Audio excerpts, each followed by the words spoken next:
Hi, welcome to Kaleidoscope. I'm your new host, Rachel Elliott. Kaleidoscope is a show that showcases local artists. And in case you don't know about me, I'm the creator and star of a children's show that airs here on East Alabama Television called Calliope. I'm also an artist, a writer, a poet, etc.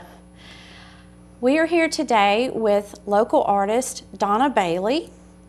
Welcome, Donna, to Kaleidoscope. Thank you for having me here. Thank you very much. Now, Donna, tell us how you got your start in art. Who was your first influence? Oh, my very first influence was I had a girlfriend who I went to school with, and her father was a portrait artist. And I would go and visit her, not to see her, but really to see the artwork. And I would just drool over these wonderful portraits that were hanging all over his house. And a time or two, I was even lucky enough to get up and peek at his studio. And it smelled like oil paint and paint thinner. I fell in love. It was just, I was enamored. I know the feeling. Now, in 7th grade, you studied John Steinbeck. Yes, we were all to pick an author, which was a really fun project, and study him. And people, most of the other students just put, a typewritten cover on their project. Well, I had to do a drawing of John Steinbeck, so I found one that I really liked, and I went ahead and did a drawing with pencil, and I still have that to this day, that project on John Steinbeck, and of course, he became my favorite author. Now, you say in your bio here that your artwork went away for a period in your life, but the arts were very much present, and you still loved reading and... Absolutely, and music sort of took over. I would stay in my room and listen to lots of music, and I think when you listen to music, you get a visual thing going on in your mind anyway, so it just fed it for a while. To school and, this, that, and the other thing, so actually doing artwork kind of went away for quite a while, actually. I mean, I doodled, but nothing serious. Yeah. So. Well, it's always in our heads. Always there. As artists. Yes, I know. And it's an evolving process, and it goes on forever. Can't get away from it. It's a little addictive. Oh, I know. How did you get your start in music? Well, my parents decided that I really should take piano lessons and be, proper and all that kind of stuff. And I've always been listening to music. My sister always had the radio on, and so I said, okay, reluctantly I will learn to play the piano. And my piano teacher would come and we would work very hard, and he would show me the song that I was supposed to learn. And I watched his hands and watched the music go up and down, but I never learned to read. But I could play those tunes. That's the way it. So, and then from there it's the ukulele, and from there the guitar, and I love folk songs, and pretty soon I was performing folk songs in school and things like that. That's always stuck with me too. And you also play the harp? I play Celtic harp, although not so much recently, but I've done very well with the Celtic harp, playing for weddings and other venues, which has been a lot of fun. A harp looks complicated, but it's really very forgiving. If you know where the basic C, F, and G are, you're fine. Oh, I never would be able to find my way around that. Yeah, you would. Back to the art, you went to Stevens College in Columbia, Missouri. I did. It was a bit of a disappointment in a lot of ways, art-wise. The art classes were not very advanced. They were more focused on bringing up young women and learning, being involved with literature and things of that sort. So my art classes, I took a few, were not very satisfactory. But here again, I'm still doodling away. It never goes away. It never goes away. But in Missouri, from California. Yeah, well, my sister had gone there. Okay. And I had to make a choice. Did I need to go to a music school, or what did I, and that was a place for me to explore and find out who I was and where I wanted to head. So it was, it was first time living in the snow and all that kind of stuff. So it was beautiful. So there was a lot of good things with that. What's snow? What's snow, really? Well, we don't know much about that around here. You finished up, though, at the California College of Arts and Crafts. After Stevens, I went to California College of Arts and Crafts because I had decided on an art career to support myself with art. I thought that was a little bit easier than trying to fight through music. So I was counseled by a woman who strongly advised me to go into commercial art because I didn't have any talent. And so that's what I focused on for 3 years, was commercial art. And then I took a couple of really good classes. There was a drawing class where they actually, sat you down and you drew a figure realistically. I was so thrilled to have that class. And I still have some of the drawings from that class too, because it was so good. But it was another disappointment. At that time, there was a lot of abstract painting, and they were doing things like throwing paint at the canvas and smearing it around and saying, ooh, and that just wasn't my thing, but I did the best I could. Wow. People also told Elvis that he'd never make it. I know, it's very interesting. Yeah, I know, oh well. Now, you took a long break from your serious artwork. I did. And you worked for a local family who owned a newspaper in the art department. Yeah, that was quite a bit later. It was the Sonoma Index Tribune. And I started out as kind of a person that ran, copy around to everybody and picked it up and that kind of stuff. And I'm looking at these ads and I'm going, can I try one of these? I'd like to see what I can do. Oh, okay. So the boss let me try a couple, and they took a look at them and said, these are quite good. You have a lot of, understanding of what we need in an ad. So why don't you go ahead and we'll put you in the art department at this newspaper. Well, most of that is finding clip art and pasting it down. But my thing was that I could place that clip art in just the right spot and place the copy in just the right spot. So I made a big art project out of every ad that I did. Of course, it drove everybody crazy because I wanted the title to be a 1/4 inch to the left or the right, and but it was a great experience working for a newspaper. Very good experience.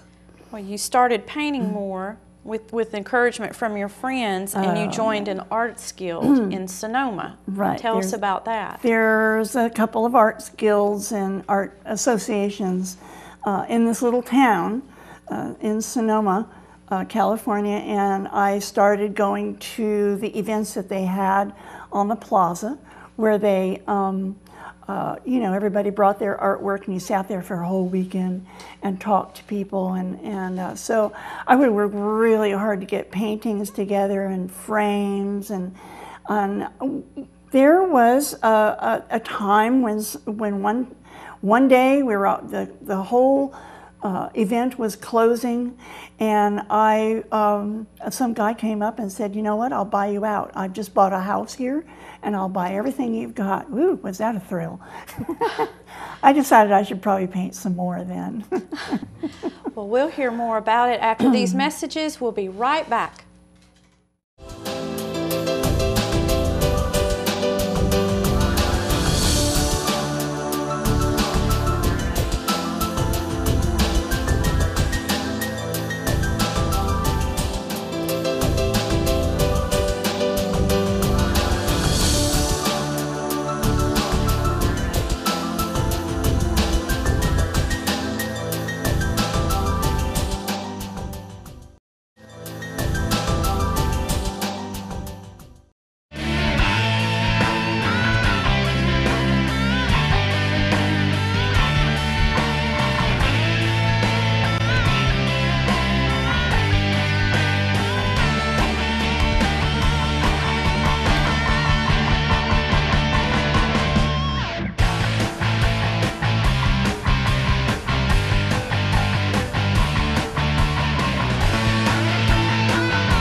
Hi, welcome back to Kaleidoscope. I'm your new host, Rachel Elliott.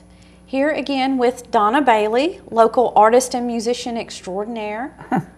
Now, Donna, continuing our previous conversation, how did you get started in teaching art?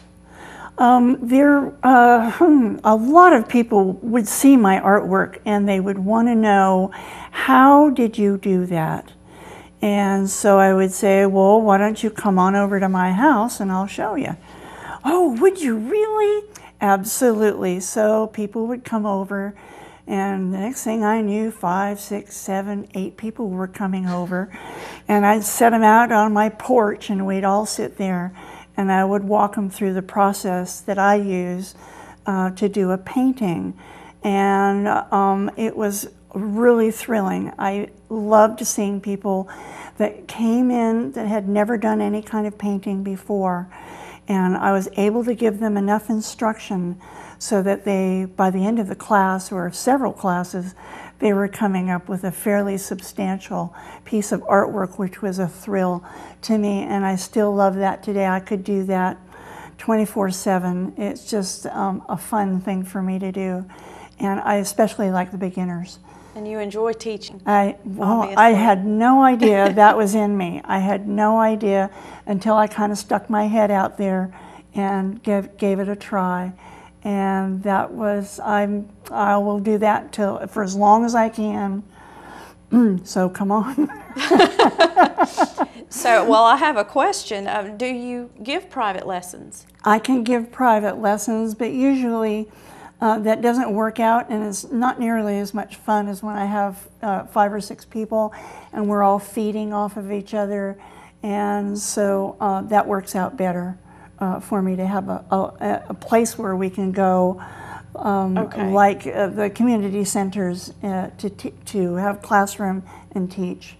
That works out good. If someone asked you to teach at a different venue, a group, would that be something you would consider? I would be extremely open to that, of course. I'm addicted to teaching, so let me know. I would love to do that. That's awesome. Now, you spent 3 weeks in Paris. Tell us about Paris. Oh boy, yes, that was quite something. I was in one of my classes, and I must have had 12 students in this particular class. And I was joking around saying, God, I would love to go see the Louvre. You know, in Paris, it would be such a wonderful thing to see, very precious, to see the old masters, because that's what I like, are the old masters. And somebody piped up and said, well, let's go. And I'm going, okay, well, let's find out how much that's going to cost, and we'll get a group together, and maybe we can all go together. Fine. So I had a friend of mine who was a travel agent, and she put this package together. Originally I had 6 people going with me, and it dwindled down to 4. And next thing I knew, I was on the plane headed for Paris. It was an exhilarating experience. Our hotel, motel, whatever you would call it, I guess it's a hotel, was a very old building, but it was right on the Seine River, and the Louvre is right on the Seine River. And we would just walk right over this long bridge, and there we were.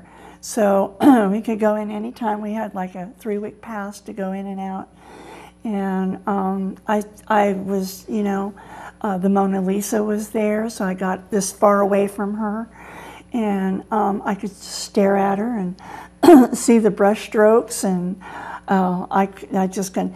The Louvre is enormous. It probably covers, I don't know, 20 acres, and it's 3 stories. It's enormous. Wow. So needless to say, I had plenty to do. And then there was the Musée d'Orsay, which had more current artists, and I hung out there a lot too. And there was a Museum of Modern Art, and I didn't like that as much, but I wanted to see it anyway.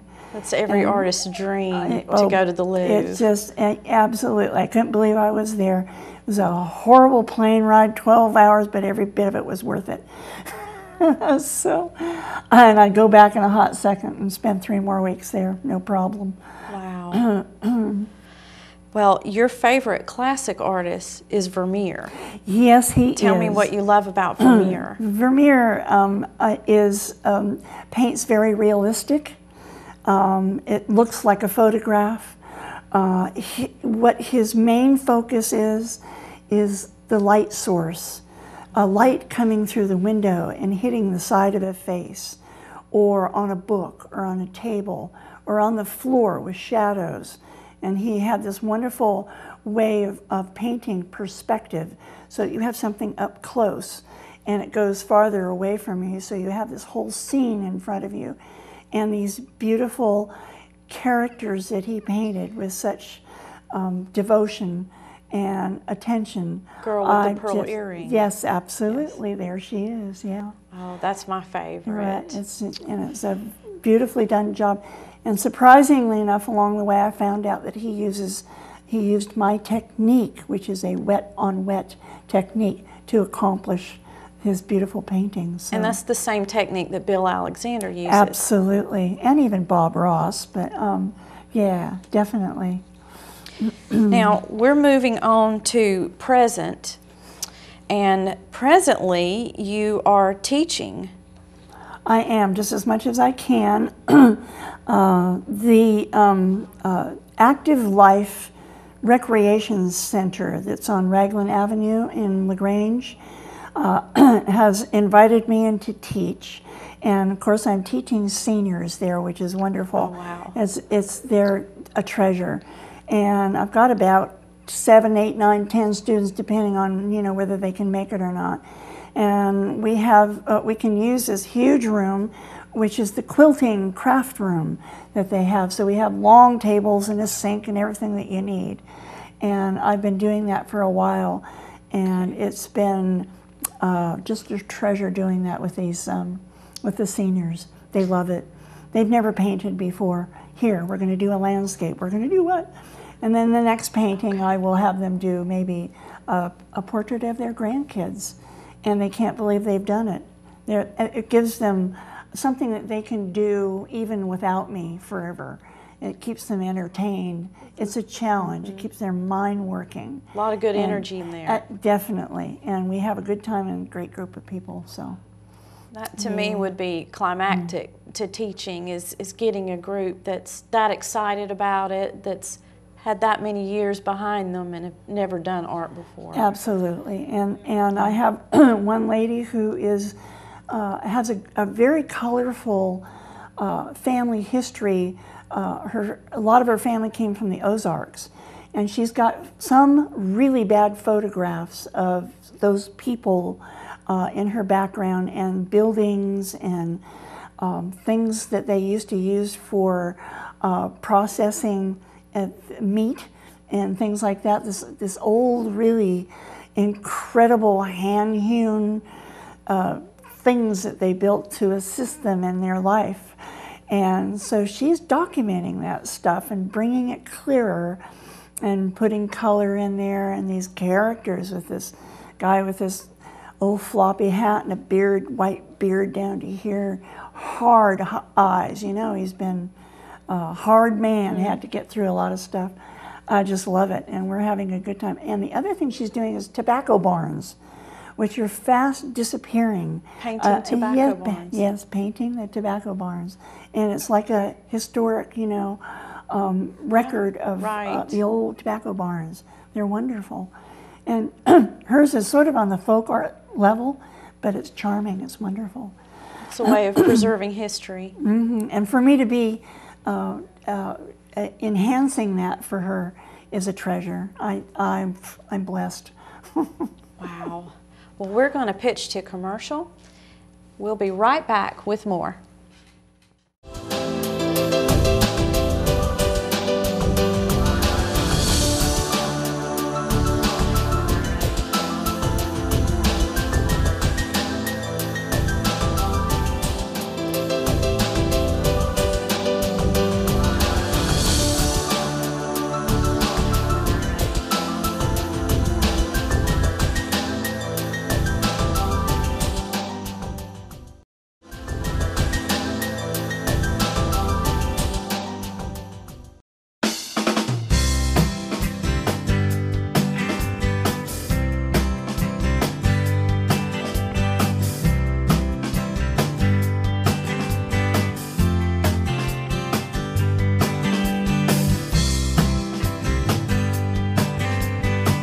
Watch Focused on East Alabama Monday nights at 7:30 p.m. on EATV Channel 7.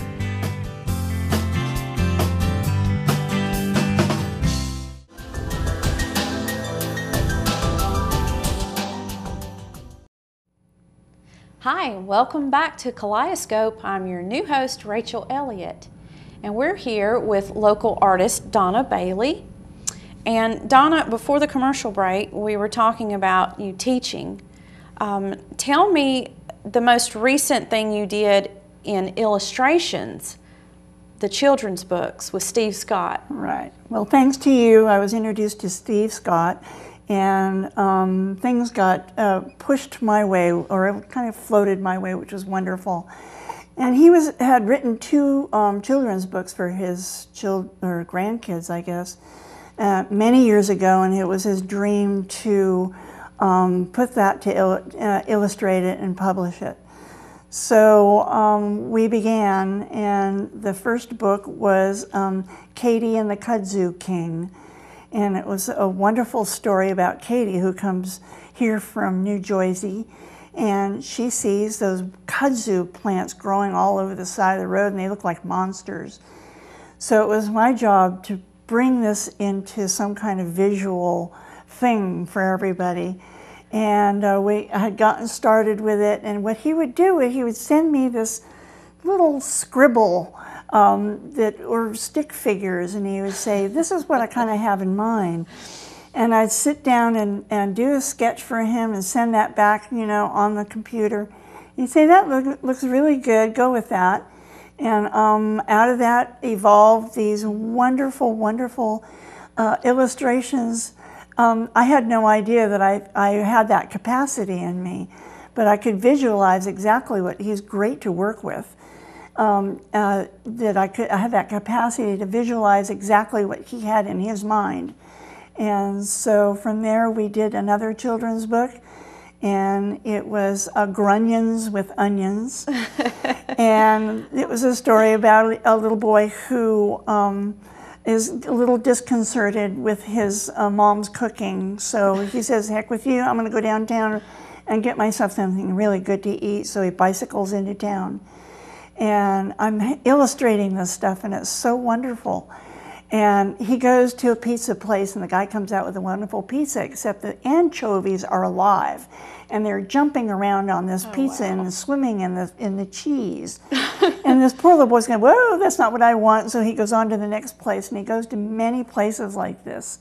The Japanese place had this octopus coming out and reaching for him, and oh, it was so much fun to do all that graphic stuff, and the colors were fun. I enjoyed that so much. This was like a 2-year project that it took to get through just these 2 books. I love Steve's books. And they are wonderful. The colors that you used, the palette, was just so alive when you read the book. I mean, I really enjoyed my copy that he gave me. Thanks, Steve. Right, and thanks, Steve. We should put a little plug in. Yeah. The author we're referring to is Steve Scott. He's local, and he writes children's books. And they are up on Amazon.com. Yes, they are. They're on Amazon, or you can contact him, and I don't really have his, but you can find him through Amazon. Amazon.com, Steve Scott, and that's Katie and the Kudzu King. Brilliant book. Steve's a brilliant writer. And you're a brilliant illustrator. I mean, it I is had just no idea. quite, It was wonderful. Quite a masterpiece, that collaboration. I have some questions to ask you as an artist. What is your preference, realism or impressionism? What is your view on that? I have always wanted to be realism. I've always wanted to copy the masters and have whatever I put down on my canvas look as real as possible. But as I get older and a little more relaxed, I like to kind of head into the impressionist. And certainly those illustrations shot me through that, and I just dove into it, and it was so much fun. And so sort of a mixture of both right now. So if I can do realism with a little bit of impressionism there, I'm real happy.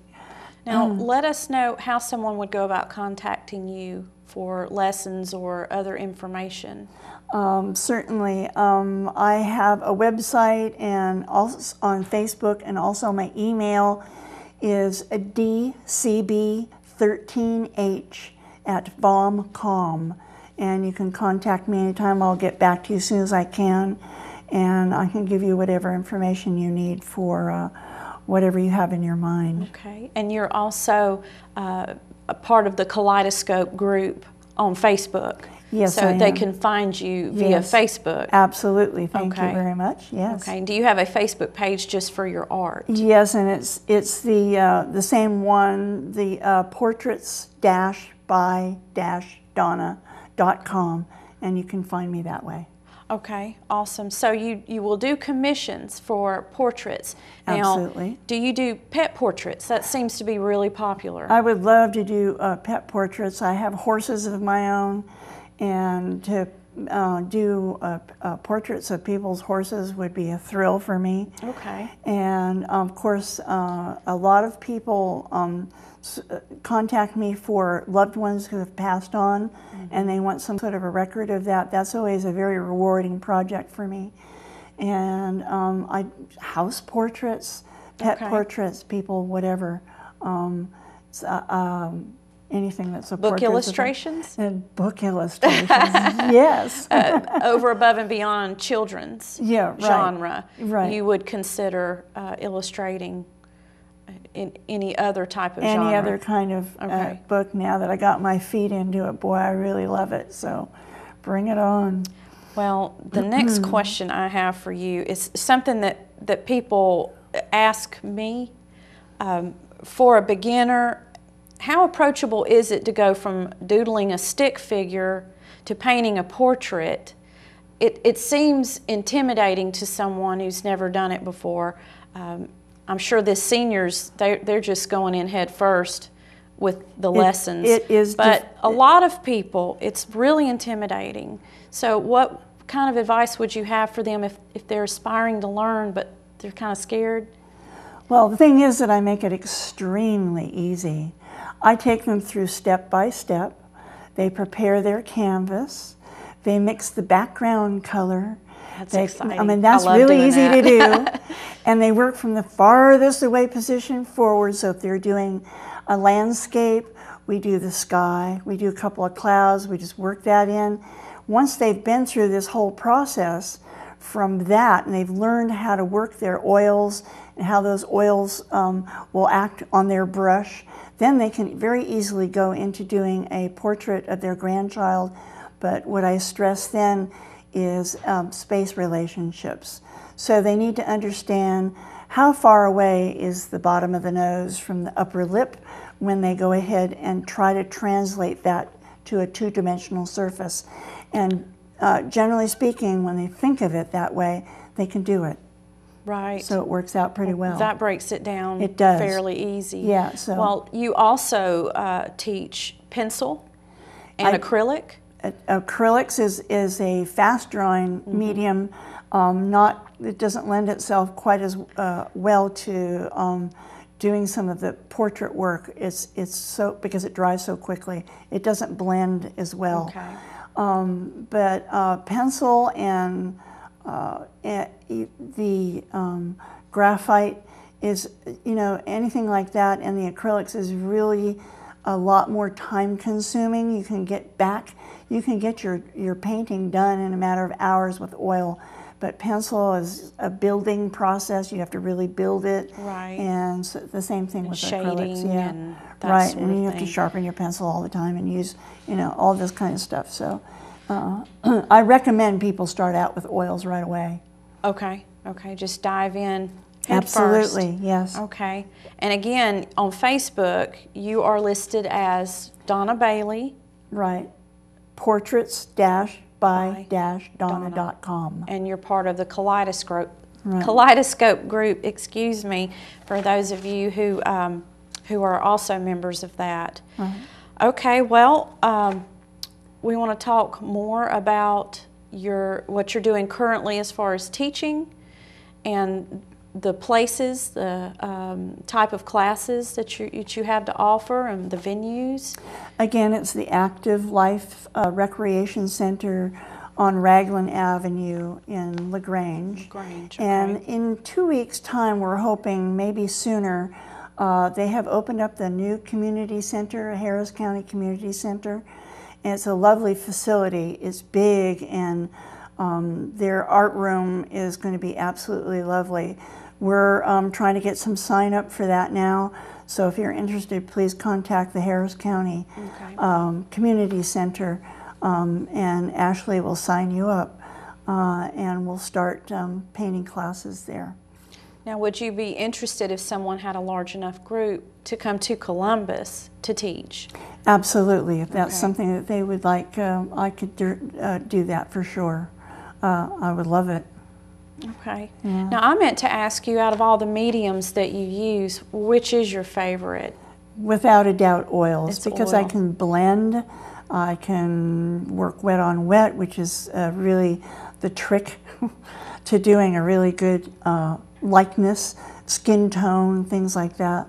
Using that oil is definitely the way to go. My second probably is the graphite pencil. It's harder, but it's there